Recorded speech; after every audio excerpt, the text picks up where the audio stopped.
So in the year of 2012, UPG produced 3,000 copies of it, and we distributed through all the multi-stakeholders, all the organization within the countries, and we distributed them to any event, any IT event, to have them read it. And finally, and some of them, it's multiplier, and they understand what the book is, and then it's easy to read, and then it's, they know the concept of internet governance. So that's where we start hosting the internet governance globals last year, and from that we're moving forward, doing the Indonesian IGF within the countries. And this book gives us a lot of information how to discuss within the multi-stakeholders, because we believe that IGF is a multi-stakeholders. And we also give the books to the government, and then the government use this to translate all the regulation, and then they try to adapt also. And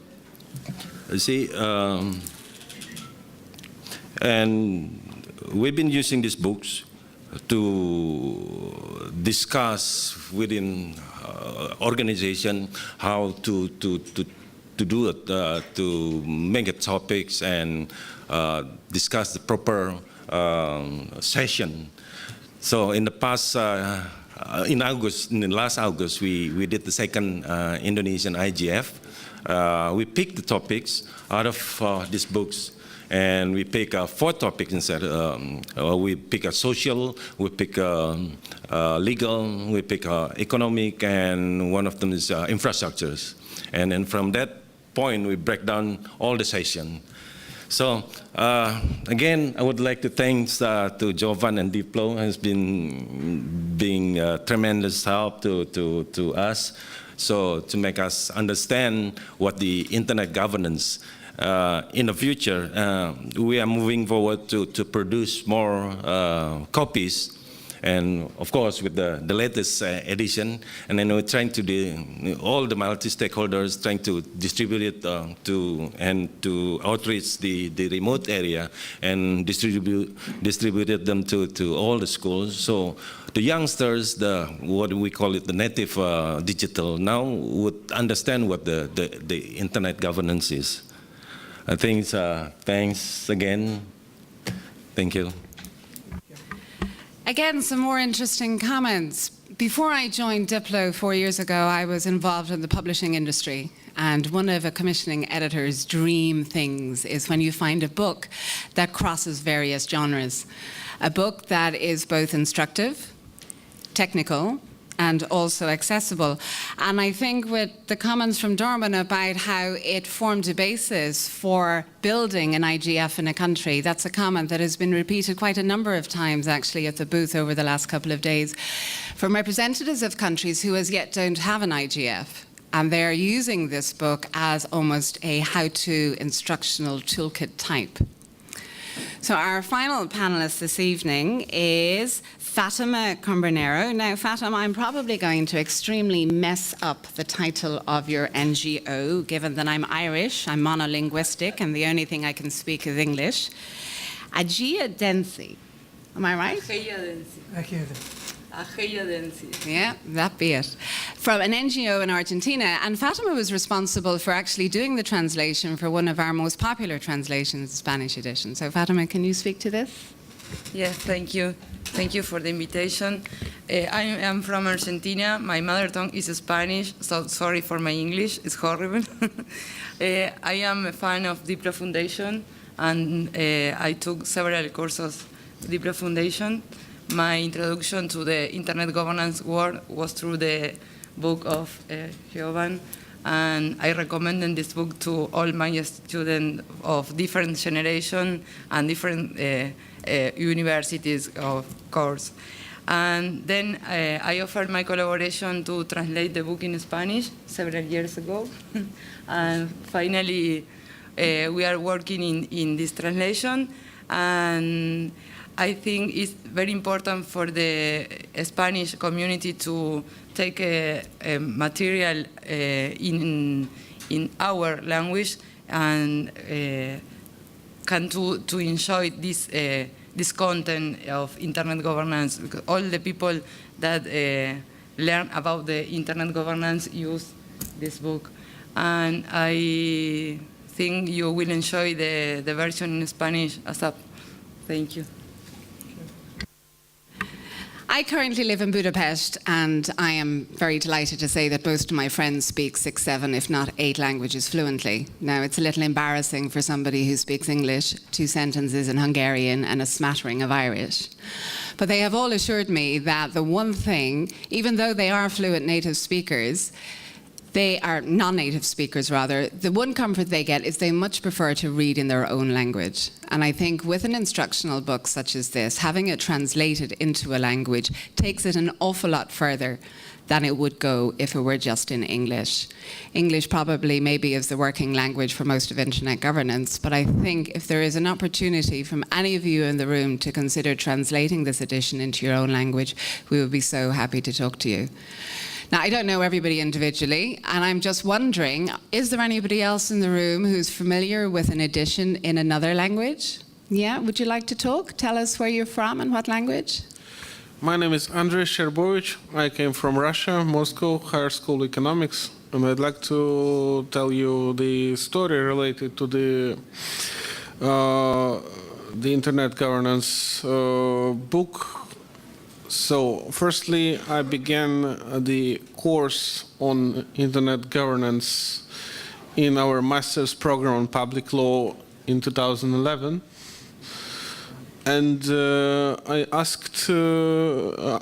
been asked by students, by master students, what is the best way to understand what the internet governance is. Of course, address them to the Ion Curbale's book in Russian. And so, firstly, when I read the book, I asked a question: what it is about? What field it is covered? So, and I understood that this complex number of issues was related in a very simple and understandable way. So it's one of the best introduction to this topic. For lawyers, it is legal. For economists, it's covered economic issues. For political scientists, also, it's related to political science. And so, and the best way to set all this issue in quite comprehensive and understandable manner is the book of Dr. Ion Curbale. Thank you very much. Okay, thank you again. I saw another hand up there on the side, yeah? Thank you. I'm Fahmi al-Bahith from Yemen. I mean, we speak Arabic, okay? And I studied the courses with Diblo Foundation. And this book was an excellent book to start with to understand all about internet governance. Now, many friends asking me about what's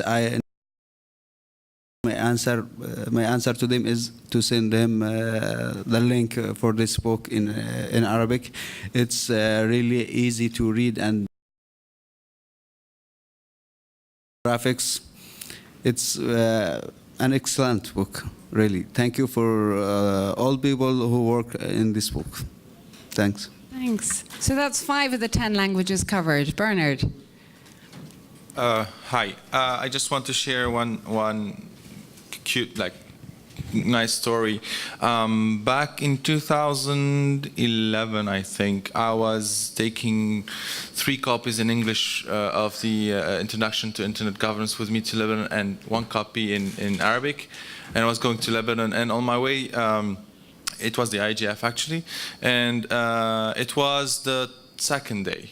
On my way to the hotel, one of my friends asked me, "Hey, what is this book? Is it okay? Can I see it?" Yeah, sure. Go. I have one additional copy. I have many additional copies. Yeah, man, I really like this internet governance book from Dr. Jovan. What happened? Yeah, I have a copy if you want. I can give you one.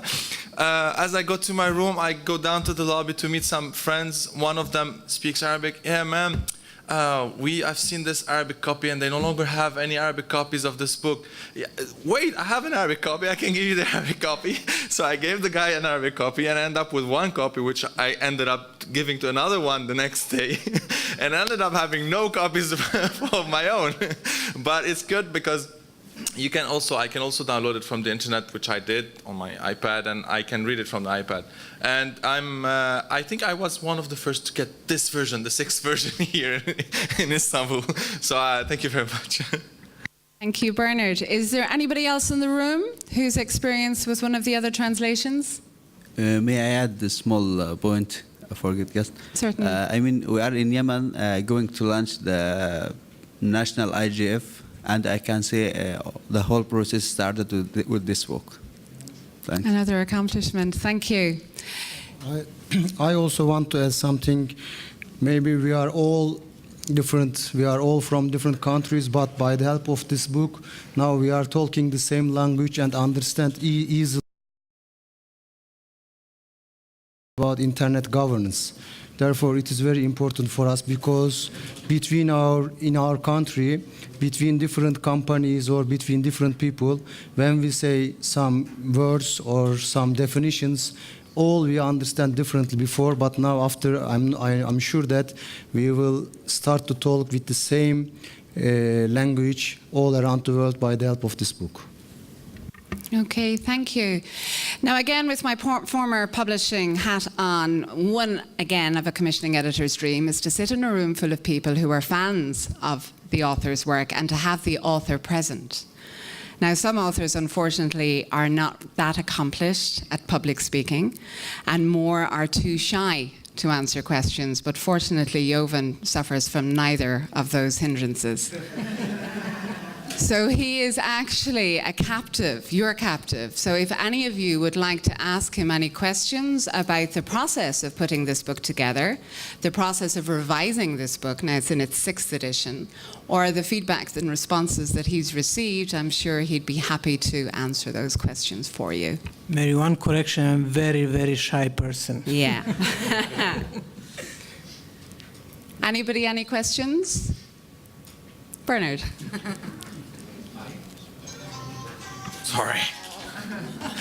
Sorry, I didn't have the time to actually go through the new things that were added. So if you just can very quickly let us know what was adjusted or what was updated from the earlier versions.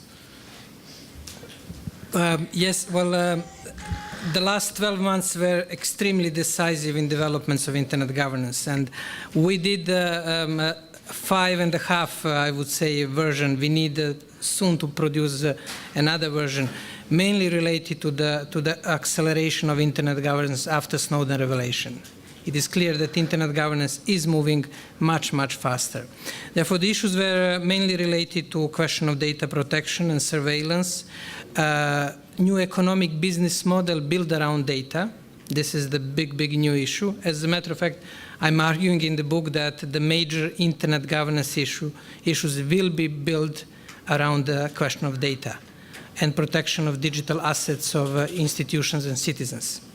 And I can prove it with one example from Geneva.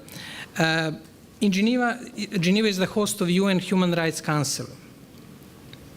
A few years ago, it was the place where you can have meetings of people discussing values, protection of human rights. Since, let's say, last year, you have more and more people in dark suits coming from the business sector. And when you really analyze carefully, the discussion in the Human Rights Council is basically discussion about internet business model of the main internet companies. The more privacy, question of the higher level of privacy is introduced, the less possibilities for data manipulation will be, data mining, and it could possibly affect the business model of the internet industry. Therefore, internet governance, I would say, is moving from the expected places where you are traditional like ICANN to gradually to the new forums where the internet-related issues will be discussed, like data protection. Therefore, the main focus is on the question of data protection, new business models, and those developments after Snowden revelation, but not that much on the question of security and surveillance, which is issue per se, but more on impact on the business model and management of data and privacy. Well, I shouldn't say more, otherwise you won't read the book. Thank you very much. Just one probably small question, but with let's say, ideas for further editions. So have you thought about publishing book for kids for public schools? Because I think even after Snowden, personal data protection policies, I mean, let's say, not policies in global aspects, but with local, as a local aspect, is quite important. Because in Russia, for instance, we are thinking about cybersecurity course. At school, we are thinking about introducing this course at schools, starting to educate kids how they should behave at the internet, how they should work at the internet, how they should work with the data there, and so on and so on. Like, for instance, an etiquette, the network etiquette and so on. Something like that. Have you thought about it? Just to add to that, doing a comic book version would be very effective. Vince Cerf has often promoted that kind of approach. And I know my students at Georgetown would probably buy both copies if a comic book version were available. I think we have one comic on child protection, and it's a very interesting story where the parents are overlooking their kids browsing some strange website, and then they are supposed to contact somebody to solve their problems. And then through that story, through what's happened to all of us, I mean, I have a 13-year-old daughter, and I'm starting to exercise benevolent surveillance, if I can call it that way, is the question whom you're calling to sort out the problems. And then through that angle, that comic book is based around that, how you sort out this problem. And I completely agree with Michael that we should have more and more on cybersecurity. We had a comic book on good hygiene for digital world, which is one interesting approach. But well, the energy and time is limited, and I hope that there will be some inspiration for the comics book and the papers along these lines.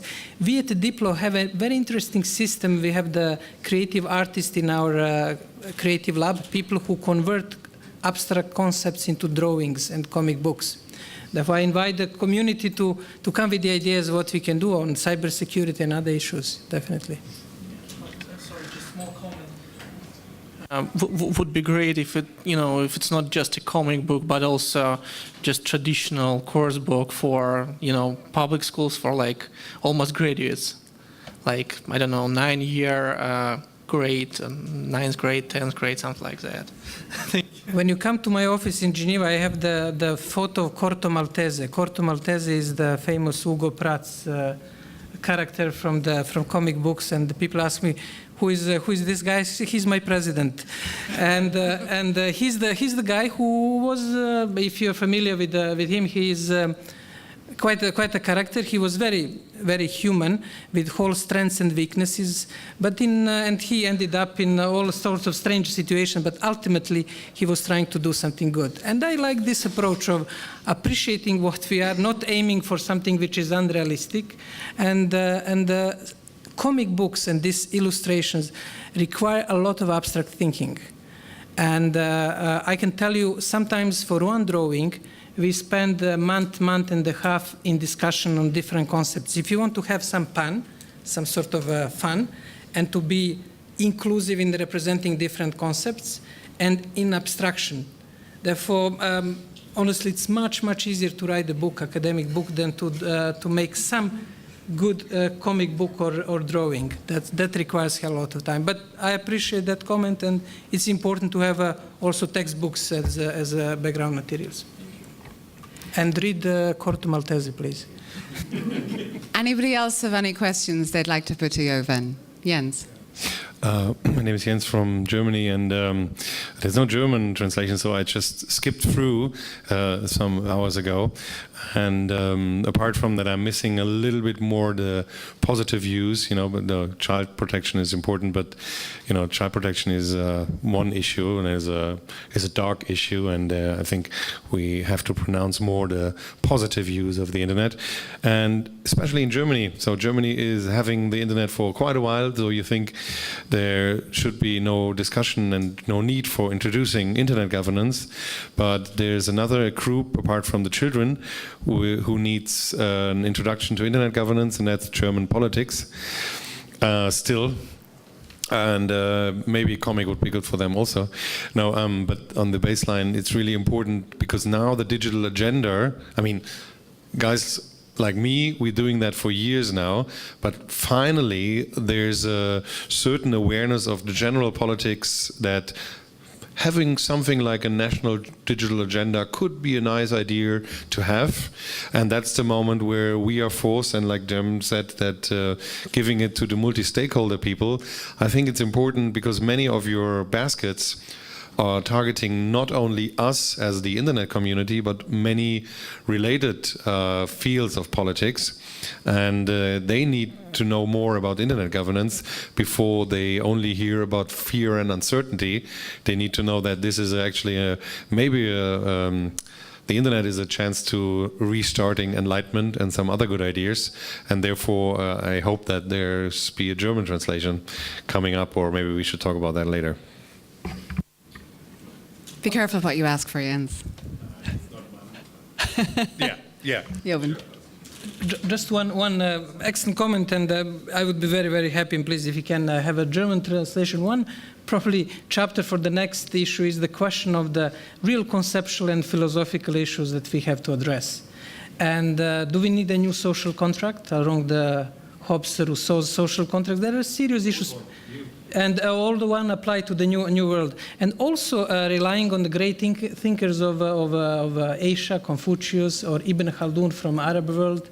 Therefore, we have to harness the wisdom of many in order to zoom out and to see how the internet is contributing to some ultimate purposes of humanity, including progress and preserving of human dignity, which is becoming big issue. Therefore, there will be another chapter reflecting on these broader issues with the help of some philosophical thinking from the past, from different worlds, from China to Europe. Okay. Watching the time, I think we have time for one more question, if anybody would care to put one to Jovan. No? You may? Are you including the issue of jurisdiction on internet in this new edition? Can you repeat the question? Are you including the issue of jurisdiction on internet or cyberspace? Well, the book, to some extent, started with discussion on jurisdiction 10 years ago, because I was always amazed with this idea of the statement that in cyberspace there is no sovereignty, the famous statement of Barlow from the Davos, and that the geography ends with the internet. And I was always said, my God, we are still in physical space, and it sounds exciting, it sounds different. And then it is how I started. The jurisdiction was the first chapter which I wrote. And I think this issue has to be seriously revisited, territoriality and jurisdiction. Because there are still a bit naive views that we can just overcome physical presence, but ultimately what we are seeing, we are, and for good reasons, embedded in physical space. We are now even more geographically located than in the past. And as long as we are geographically embedded in the reality, the jurisdiction, all the theories of jurisdiction applies based on both public and private law.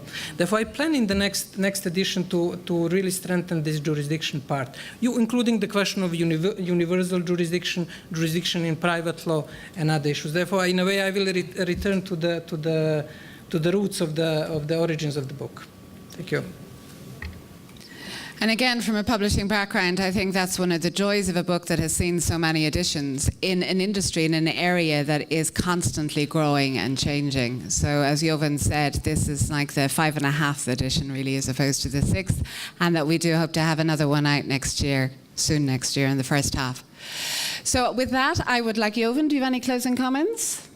No, many thanks for joining us today. It's great to see this family which has developed around the book. I know that you had a long day. There is a conference fatigue with this background noise in the so many sessions, and I really appreciate your efforts. I appreciate your comments, support, ideas, encouragement, inspiration, and please feel free to drop not yet tweets, email, and with ideas for the new aspects to be covered. Thank you very much.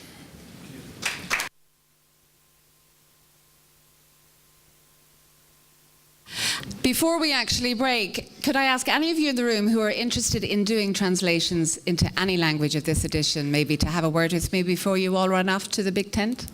Okay, thank you very much.